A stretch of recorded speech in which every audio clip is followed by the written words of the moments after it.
Right, so our next guest is a fellow Traitor, Season 2 star.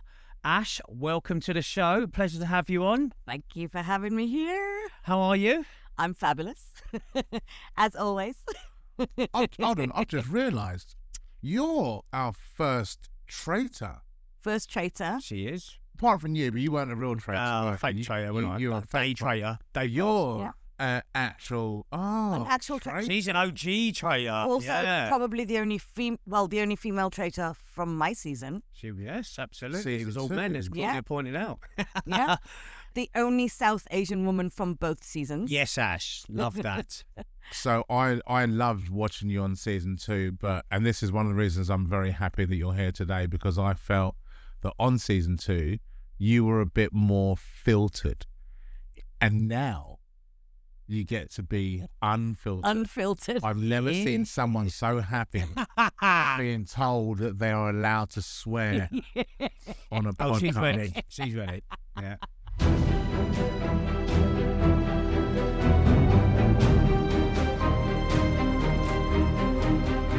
I'm like a truck driver, really. How was that on the show? Like trying to, because even when I go to do anything televised, and I have to remind myself, because I don't even realise that I'm swearing when I'm swearing. Yeah. I mean, there was definitely times that I was swearing a lot, and obviously that's had to be cut out. I tell you the scary part, right? Once the show was aired, myself and Sonia went on this morning. So this really scary thing about doing live television, and obviously I did a lot of live radio, but the live television specifically, I was shitting myself. I was thinking, no swear words, Ash. Pretend they're 3-year-olds.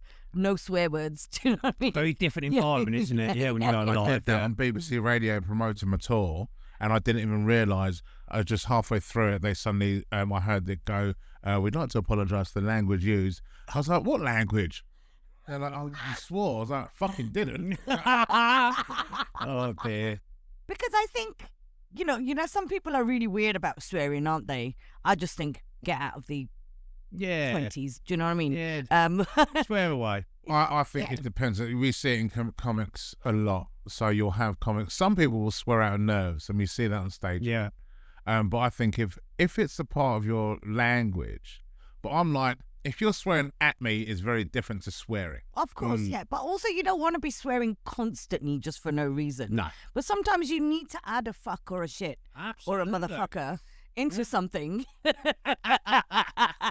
In that order as well. Right. Fuck, a shit, and a motherfucker. Yeah, there's also another word that I know that's probably a bit too colourful for even this audience. Retreat. Oh. So how is life, Ash, after the roller coaster year for you guys? I know for season 1 we was a bit of a slow burner, but oh my God, season 2 obviously was through the roof and massive live following, etc. So yeah, how's it been? Well, we had no idea that season 2 was going to be as busy as as crazy as it was. Yeah, it was right? That conundrum, wasn't it? Whether season 1, obviously cult following, went through the roof, but I was always confident with the way the show was made that season 2 would be up. Really? Yeah. But you see, even when I applied for obviously season 2, I had no idea how huge season 1 was.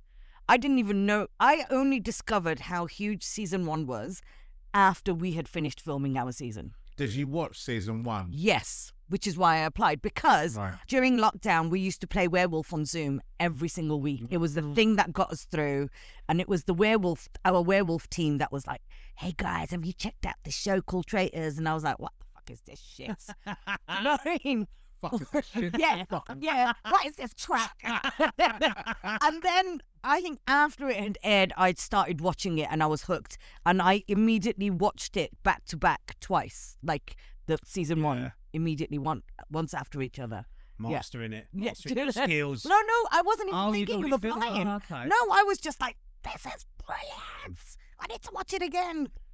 Very addictive, wasn't it? Very addictive. So when you played werewolf, were you often the werewolf? No. So this is the irony. Maybe this is why I wanted to be a traitor. Every time I was a villager, they would kill me because they'd think I was a werewolf and they thought I was lying. every time I was a werewolf, I swear I got to the final or I won. So I thought, I've got to be a traitor. It's the only way I'm going to survive past day one. It's the only way. So did you have a game plan going in? No. And actually, that's probably my downfall in a way. I should have had a game plan. Right. I beg to differ. I think, we spoke about a few people. I think loads of people from our season had like PowerPoint presentations, spreadsheets, like hieroglyphics on the wall, like all sorts of scenarios. They were some of the first people to go. So it really, you know that show can take twists and turns in all sorts of ways. You could have 10 scenarios in your mind, and number 11 would be the one you never saw. No. You could do 100 of them. No. So Listen, think not everybody can be Paul, right? He went in with a character. Yeah. He maintained that character. We could go somewhere else with that, but we won't. But We're dropping I get what you're saying on that. But you know what? It does depend on one's personality, right? If one can continue with that kind of character, because is that already in you? Is that how you are in person? And you've known me a long time. You know me really well. Meet you as soon as you come Yeah, out from absolutely. the first person on You the were the first. Yeah, absolutely. You and Faye. And you know that, like, you can now see why I probably didn't last as a traitor, because the killing actually doesn't bother me. I'm happy to kill you. These Thanks. Good to know. But it was everything else. It was just, you just don't know how you're going to behave once you're in that situation. Because there's all these eyes on you. And then, as I found out, I have my teammates going against me. You say that, and I experience this where it's a horrible feeling when you're, like we said earlier, we'll cover that later, but working as a team is a real good thing. But when you are in the traitors, you are playing against the faithful, and you're playing against the other traitors as well. Because did you know though you were playing against the other traitors, or were you in belief that you were a team, you were a unit? I was. Also, I believed that we were a team. You came across like you wanted to play as a team. Yes. I did. Because especially, look, I do completely understand the show is called Traitors. And you got to do what you got to do. And if it was further down the season, further like a few episodes in, I would have thrown them under the table, under the bus. Not a problem. I just didn't expect it so early on. Right. And not just that, but actually what really fucking pissed me off was myself, Paul and Harry were the original traitors chosen. So if there's anybody you're going to throw under the table, surely that's the person that you've recruited in. And I think, so to me, I think that was what pissed me off, I think, more than anything. And it's not that they went against me, because that's going to happen. Just not so soon. Season 1, we didn't know. Season 2, now people had seen the show. It was like, I fancy the traitor. That's the thing. So you guys watching season 1 because you think season 1 guys, you guys had no blueprint, whereas you guys had a blueprint. Yeah. Well, I mean, I had a blueprint anyway because of werewolf, right? Yeah. You know what I mean? Yeah, absolutely. In a way. Yeah. Without the challenges and lack of sleep. Well, yeah. Oh. And that's another thing. If I was 10 years younger, I swear to you, I would have lasted longer. Well, they wouldn't let you in if you were only 10 years old. Bless you. Stop it, man. Darling, flattery will get you everywhere. I'm glad that you knew where you wanted to be from the beginning. Because, and I'll tell you why I wanted to be a traitor. I just thought, I know that if I was a faithful, my personality would have been a bit more myself, right? And I've got a bit of a big mouth. No. And that's what we love about you, Ash. I've heard the rumours. But I just thought, I genuinely, honestly, in my heart thought, if I'm a faithful, there's no way I'm making it past night 1. Yeah, right. And that was one of the main reasons I wanted to be a traitor. What was the feeling like? Because I've never experienced it. I wasn't there. Unfortunately, I'd been sent home that time. Oh, yeah. My first one. But what was the feeling like when the Queen, Claudia, tapped you on the shoulder and you got that? What was the feeling like? You know what? If I close my eyes, I feel like I can still feel that. So, because you never got to experience that. No, I was okay, so that round table, that first night. Yeah. you're wearing these eye masks. These eye masks are so good you cannot. There isn't even a tiny bit of light coming through. They're really, really full on.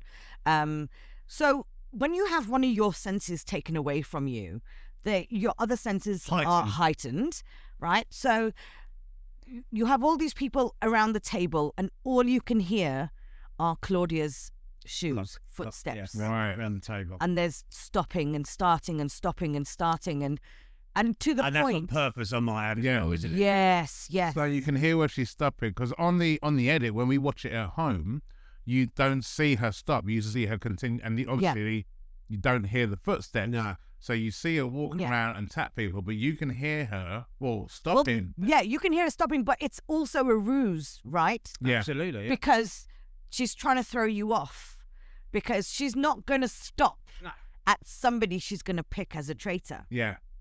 Because have you noticed that? So if you go back and watch it, when she taps you on the shoulder, she's continuing to walk. Yeah. Right. And, I mean, that is actually, let's talk about, that's a smooth move, that is. Yeah. The way that she does that without, because you know when it's that quiet, you can hear people moving, can't you? Yeah.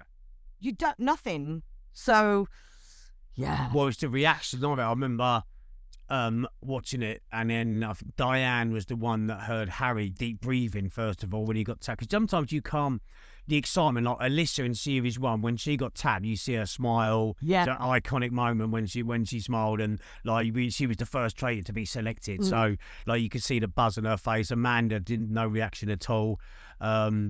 Harry's was a smile. Was you a smile? No, I was serious? Like, you did dead serious, like Amanda. And I think, was Paul a smile? I can't remember where Paul was. Yeah, he was probably. Yeah. I would have been, yes! That's it.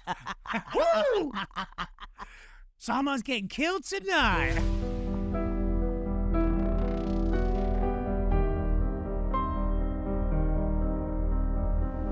I thought on the season 2, when they did the lineup again, I thought they're not going to take away the top 2.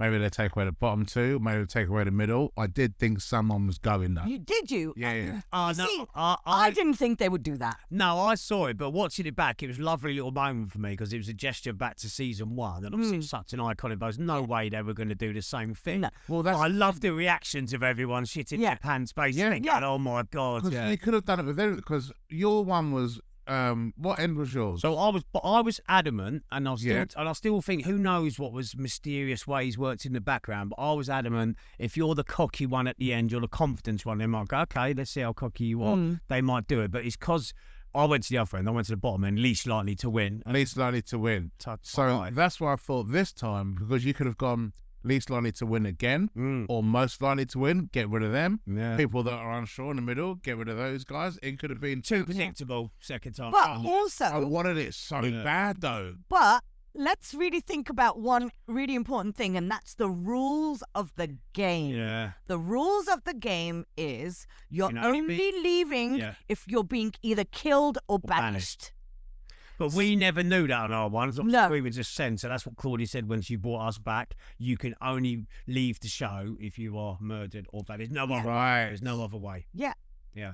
So when we were lining up, I just remember I was trying to get in the middle, but I just was being pushed out, and I thought, oh, fuck this shit. I can't be bothered. I'll just go straight to the end. Yeah. And because in my mind, I did think, I'm like, there's no way That's what I love they're going to do the same again. Because Ash took my position at the end. So it's funny. That's how we got on so well. Like where I was is where she went. She just went straight to. I thought someone who's going to have ballsy and go to, probably knowing something's not going to happen, but who's going to have the balls to rock up there, and it was Ash. Yeah. Like, I just thought, I can't be bothered. I can't be bothered to fight with everybody. I'm just, get on with it, guys. Bye. So, season 3 is upon us. Oh, how exciting. I'm so excited. I'm really looking forward to this. I'm bursting with excitement. And this has been different for you now. So for me, I find it really hard to watch number 1 back. I loved number 2. I messaged every single contestant that was on season 2. I reached out to everyone. I sent them all a message. Some people didn't, I might add, but I did. So I show my support because I know how hard it is to get on that show. Absolutely. How hard it is to be on that show, the aftermath, everything. So I reached out. So you're in that scenario now. You can actually look back and enjoy this season. Absolutely. Enjoy it, but it's different for you. No, it's different because I still can't really watch my season again because even after I'd left, I still find it difficult because they're still my friends in there. And like I remember the episode when Johnny left. I was crying. I can't watch that again because it's just too emotional. You took being like at the time, you took it quite. You were like, oh, it's a game and stuff like that. But a lot of us as viewers felt for you. I was like, fucking thrown under the bus. Like, we all knew what was coming in season 2, and we didn't know how many notches it would move up, but it was still hard to watch. It was, because it was entertaining value. Like it was entertaining from the second to the end. That's the beauty of that show. But what's the rule with, obviously, because you didn't break any rules when you did the parting gift? No. But what is the rules? Because this is something people don't know. What is the rules around exposing the other traitors or things you can't say? Well, that's it. So even after the dearly departed parting trick, parting gift, sorry, the rules were even a bit more kind of like tightened up, basically. They explain how does it work? Absolutely not. If you're going to expose anybody on the way out or in any way at all, there's going to be big trouble, basically. Like, you could be fined, you could be kicked out. Like I say, when I was saying about the rules, you could write 100 rules in it. You could stand up at the round table. You could stand up and accuse Miles. You could accuse Harry. You could all outright on the table. Yeah. But it's when you leave after you've been exposed, you can't say anything. But even then, if you're gonna come after them, it has to be based on something that has happened whilst you're playing the game, right? Based on what other people have said or done. I mean, there are actually so many times that I could have thrown Paul under that table and using what I had already seen. Do you know what I mean? And I didn't. Because a lot of people did. I mean, Will done it to Alyssa. Will done it to Amanda. Will done it to me. But it's when, and I done my cryptic clues, and my part gift is my vote. But I didn't stand up at the end where you're on the circle and say, I'm a traitor, by the way. So is Emmanuel. You wouldn't be able to do that. Yeah, because you've done, because it's in your. And also, why would you want to ruin the game? Absolutely. Yeah, that's been spiteful. I'm a spiteful child. That's what it is. But you can have full-blown rows and confront someone during the day and at the round table. Yeah. So you just got to know where the lines are and what you can do. But also, you can dig yourself a massive hole that way as well. So there's all the mind games we'll cover anyway. But I do want to talk about Paul. Yeah. That was so do I. So do I. I've got many things to say about. So I can only go off what the personality I saw in the edit, and he looked like someone who he'd been wanting to be a traitor his whole life and was ready for that role. Like, he'd been planning that he's definitely played that game before. Yeah, he wanted to be a panto villain, didn't he? And he came across that way. Yeah. And I was very happy when it got turned on him towards the end. Yeah, I did, actually. He had a couple of really close calls. I mean, but he built that up, and it's one of them people you love to hate. But he'd built that up quite so much. He'd nearly gone a couple of times. He had a good turnaround at the round table that time. But yeah, when he finally went, there was a lot of people that were quite pleased about it. But he had played a fantastic game. And I think for me, I was really disappointed that the way that obviously we knew that this was going to happen, the way that he'd turned it around with Miles. Yeah. You know, and I was sad that Miles had to leave that episode. I'm like, oh, you're just, you know. Because it figured that round table, like I say, there's only hand of us that have played it, but that's your time. When it's on top, you've got to pull out all the stops to survive. And if you curl up in a ball, you're going home. Yeah. And if you remember that episode, right? And it's horrible feeling as well. That time. It's horrible. You know what? When all eyes are on you, it really is quite difficult. Like, I imagine that if ever I was accused of murder and I had to go to court and I'm being judged by a peer of But at least we know you're afraid. Sure. I'm not like the fact you went murder. Yeah. Motherfucker.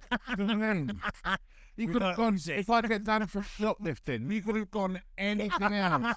Credit card fraud. Pick anything. No, so if I get done for murder, well, I'm guessing you did it, if I'm being honest.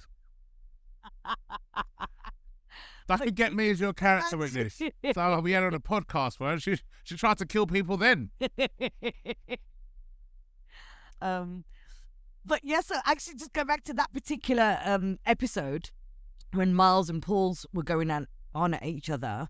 I have a lot of people I don't know if they didn't pick up on it or they didn't really talk about it a lot, but that was the bit where I was like, Harry, you smart motherfucker. Because do you remember when he turned around to Zach and whispered to him, do you reckon that's two trailers? Do you reckon that's two trailers fired? That's the first time we'd seen that. How he secured himself as a faithful then, I reckon. Yeah. You know when he pulled out the sword, the Excalibur sword? Yeah. Stuff like that, and when he pulled out the last one, I was like, right, he's winning this. Yeah. You know, sometimes things just align. Yeah. When he pulled out that sword, I think it was episode 7 or 8. I was like, mate, this is his. This is his game. I messaged him. I still got a message him saying he's won it. You just get momentum sometimes. You never know with that show, but you just think everything is aligning. And even everything's that aligning for him. In that mission where they were going through the tunnels and he just happened to spot that shield. Oh, my, what's the chances? You know what I mean? Yeah, literally. Yeah. But that's, like you said, that was like the universe aligning. It's just a line for him. To be like, you know what? It's your time, young man. Yeah. What are you hoping to see for season 3? Oh. Or what do you want to see? You know what I want to see? I want to see some more female traitors. Do you know what? It's one of the questions I had lined up for you today because Claudia brought it up. I want to see a lot more female traitors. There's number 3. Yeah. I want to see them picked a higher number at the beginning, and I want to see how the ladies do. Well, I'm really excited to see. Put 3 or 4 women in there. Oh my God! I'd love to see an all-female cast. I'd love it. That'd be amazing. Yeah. You know? Yeah, I think put the girl power together. Yeah. And this is why I think they're coming to their own. Where a lot of people, the men, I'm not saying this would happen, but I would quite confidently say if 2 women are a lot more loyal, I would say. Yeah. And if they worked as a team, they would absolutely puppet master the whole show. Yeah. And go to the end, then you've got the traitor's dilemma, but go to the end. Yeah. I actually do believe the bond between girls would be, we're going to share this, we're going to rock it like Thelma and Louise, you know what I mean, rock away and absolutely rock it. So I'm excited. Yeah, I'm on the same page. I want to see more women traitors for season 3. Yeah. Definitely. I'm intrigued to see who the characters are. Yeah. Because actually, if you look at season 1 and season 2, I mean, everybody's actually very, very different, aren't they? Yeah. Super they had different. a very, very broad spectrum of people. Very. I thought it was cast brilliantly because even from a representation point of view, you've had everyone. Yeah. Yeah.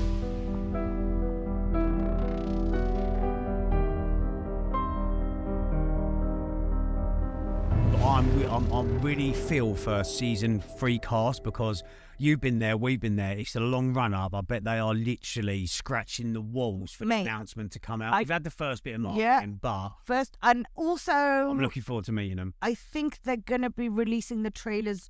Any time now. Soon. So that's what I'm really excited about. Even just watching the trailers and to see people's faces, to see what they look like.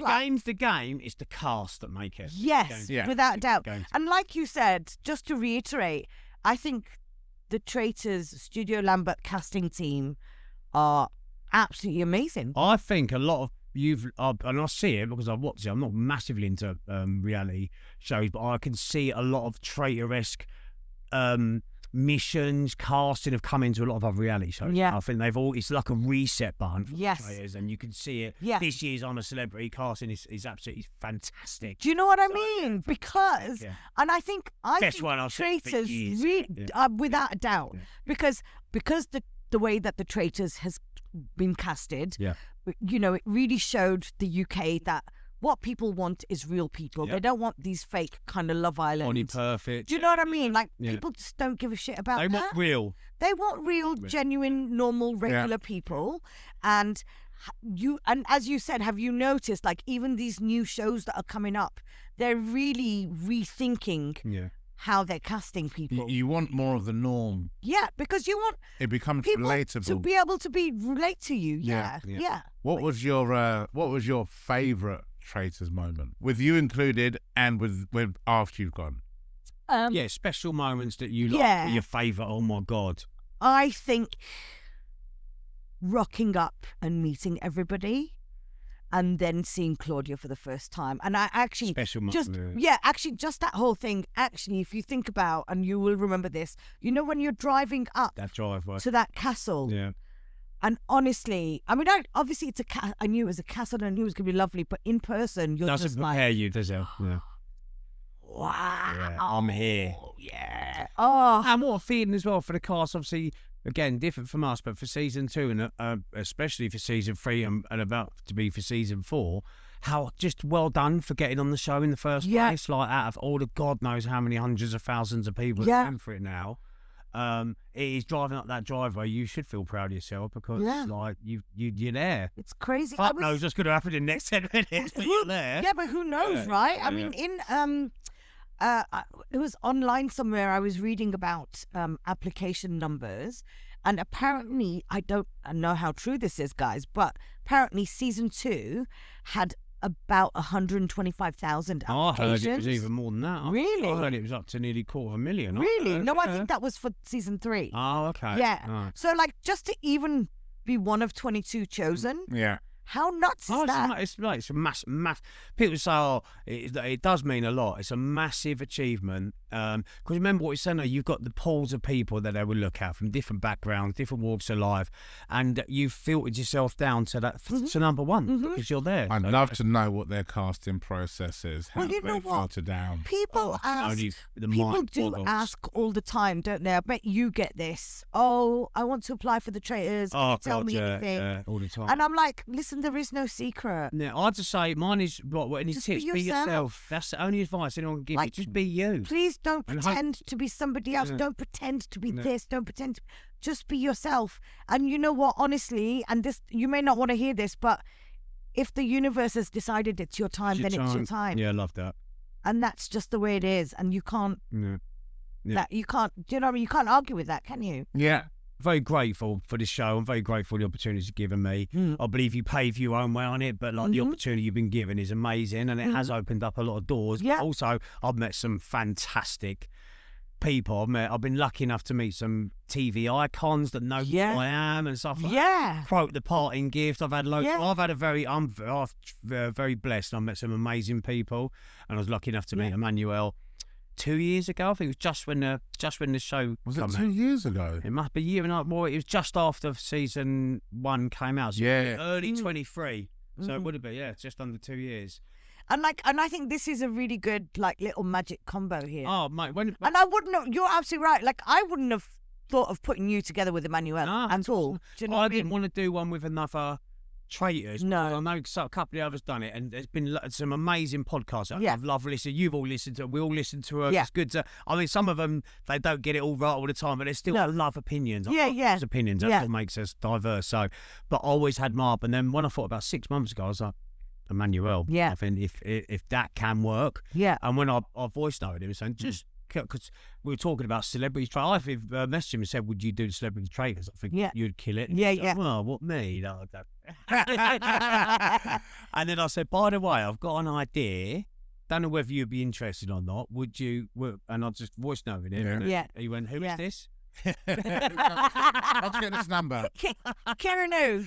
No, sorry, mate. We spoke a couple of times saying, right, let's meet up, because it was when you were doing you were getting into acting as well.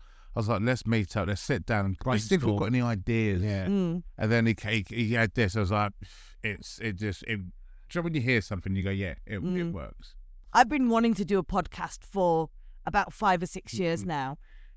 And I haven't, because I don't want to do something just for the sake of doing it. It's like being in a relationship, right? I'm like, okay, I might go on one date, but I don't want to get into a relationship for the sake of it. So I'd rather wait for that right thing to come along. And I felt for me, it was the right time. But the co-host had to be the right co-host. I've been offered quite a few things, got approached by quite a few people. I was like, no, because I know I wanted to do it myself. Yeah. But I know I wanted a co-host. Yeah, and then and here we are. There you go. It's like fate. What's been really nice, we get to see the bits that we didn't get to see on TV. Yeah. And in this setting as well, Yeah. we get to see the unfiltered bits. Yeah. And it's actually nice to have that opinion as well. Do you know what I mean? Because having been on the show, we're always going to now watch it from a completely different perspective. Yeah.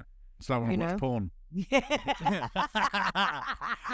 But when you watch it back now, when someone's sitting in your chair at the round table, it's like that was your chair. Yeah, So because you've even got when that to come now, when I look back, actually, the person whose chair I was sitting in was Faye's. Yeah. Whilst the It's you know crazy, the, isn't it? and the fact that me and Faye are so close now. Do you know what I mean? Yeah. It's funny, isn't it? A twist. Yeah. Right. And like you said, also just another really, really weird thing is, I think, you know, because it's been like, almost a year or what have you since the show was out. The fact that people still recognize you. But I think what really surprises me is the fact that people will recognize you and know that you were on the Traitors or actually know your name. Yeah. And also like just the parties and stuff that we get to go to, like, you know how you were saying, like, you've seen people like, and I think that's a really weird, bizarre thing is when you have iconic people that you really like I was at the NTA after party, right? Yeah. Again, I was hanging out with Oti Wabusi. I'm like, guys, I nearly come there. We nearly went together on that. oh yes, I remember. Yeah. Oh yeah, because I'd asked you, hadn't I? And then, but like, you know what? The fact that Danny Jones walks past me and goes, "Hello, you all right?" Or like Danny Dyer, do you know what I mean? I'm like, what? This is nuts. Getting. I mean, we just went Tesco's a minute ago, didn't we? Got stopped at the thing here. You Kieron from the Traitors? Yeah. Oh, he did. He said it like this. What made me laugh about this one? He said it like you didn't know. Yeah. Like, literally, we were just finished paying, and he went, "You're Kieron from Traitor." Like, all right, I guess I am. Dropped on my back. Am I was here for a reason. Oh, That has that's been an hilarious. absolute pleasure having you. Oh, Ash, you and Diamond, thanks you for having me sweetheart. here. You know, your next season, right? You know, I'm just going to force myself and come on again, right? We've got big plans. So many dark thoughts, and I'm wearing that clothing, man. We've got lots planned. For season 2. Well, season 3 trade season 2 for us. So we've got lots planned. Yeah. We've got loads of other guests lined up. It's going to be very exciting. I can't wait, actually. I can't wait to listen to your whole, you better be, you're going to be on my Spotify Wrapped next year. You will. Hope so. My top 5. Oh, until then, see you soon. See you soon. Thank you, darling. Bye. Cheers.